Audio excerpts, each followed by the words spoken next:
Number 3, a good marriage. Your marriage affects your ministry.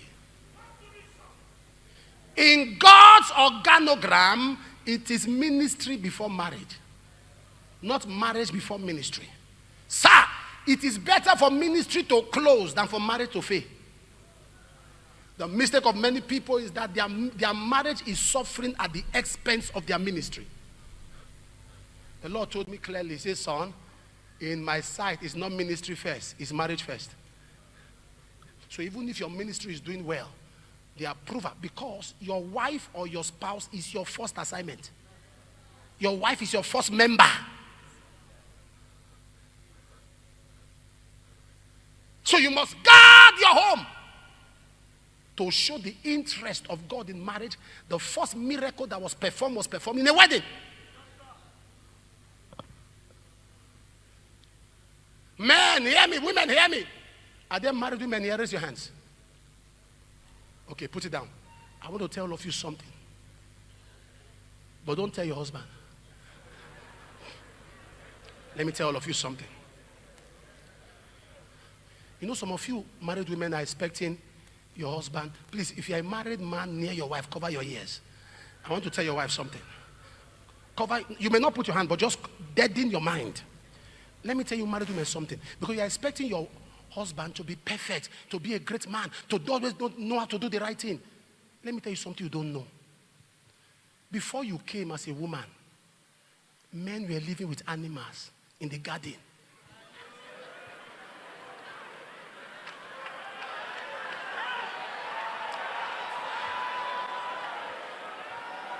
So they saw hippopotamus, they saw lion, and they didn't see them as meat. They were friends. So how can you expect a gender that was a friend to lion, a friend to tiger, to behave normal to you? He will behave like an animal. Don't tell your husband. No, don't tell your husband.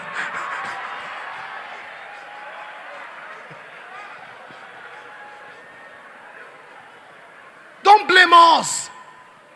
Animals were around before you came. We just woke up. We were talking with lions and we gisted with the lion. Both of us slept. Lion slept. Tiger slept.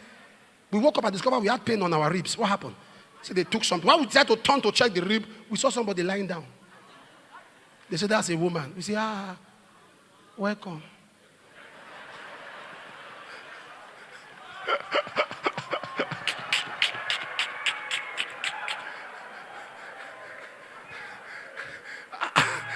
Am I communicating now? Yeah. The man was made from the image of God. The woman was made from the image of the man.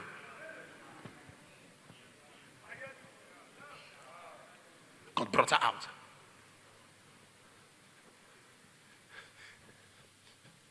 Listen.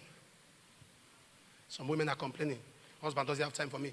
By nature, by design, men are wired to work. We don't blame you as a woman. You are conscious of wanting your husband around. It's not your fault. Because as you were created, the first thing you saw was man.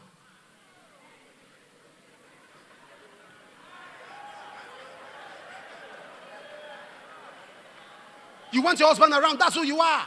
But I'm going to teach you how to have a healthy home, a good marriage. It's better for ministry to fail than marriage to fail. Oh. All those members you are laboring for, they have alternative. Oh. It's only your wife that's no alternative. All can leave you. Only madam stays. Only your guy stays. So, happiness is your priority. There are women that take advantage of that very well. Because they know their husband loves them so much. But happiness. The Bible says in 1 Peter chapter 3 verse 7, deal with her according to knowledge that your prayers, how you treat your wife is how God treats your prayers. How you treat your wife is how God treats your prayers. You deal with women according to knowledge, not assumption.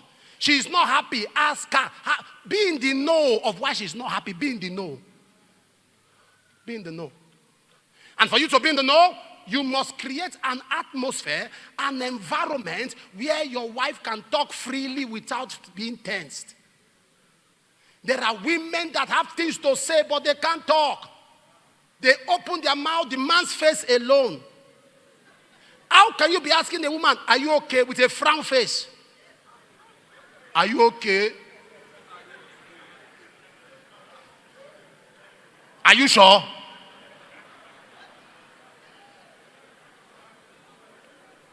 Tell me, oh. Papa said we should be asking if you're okay, oh.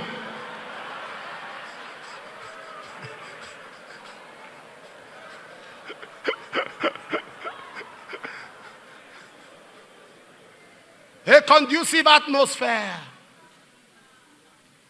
There are men that can't be reported to anybody. Their wife talked to their mentor about them. It's war. You went to report me. You went to report me. Sir, with all due respect, who are you? Are you not happy that people are interested in handling your matter? Do you know how many people that are reported and nobody's interested?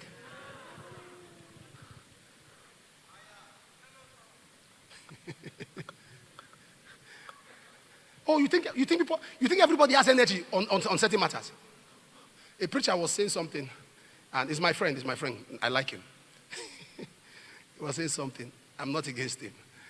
But he said something about fathers, and when we talk about fathers, I just threw my own weight. That he brought a message before fathers, and none of them could talk. And I was laughing. And somebody said, why am I laughing? As when he brought the message, all the fathers were quiet. Not because they were convinced. They kept quiet because he is beyond repair.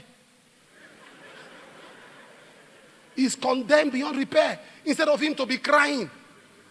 You brought heresies and fathers were not saying anything. They know your own is gone. Because I know the fathers, and I spoke with them, I said, no, we don't have energy. He's lost. When you have nobody talking to you anymore, you are beyond repair. There are things I fear to say because I know somebody my wife will call.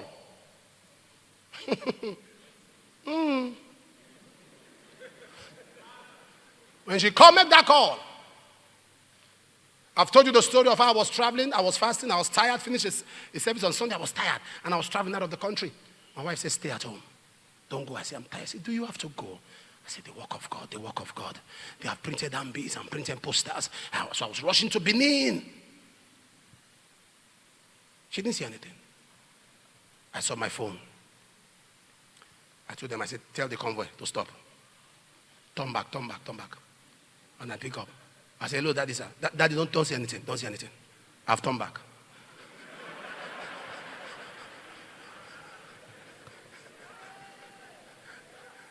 I got home. I looked at her. She eyed her face. She was smiling. I said, correct. Gangster. It is who you love that you report.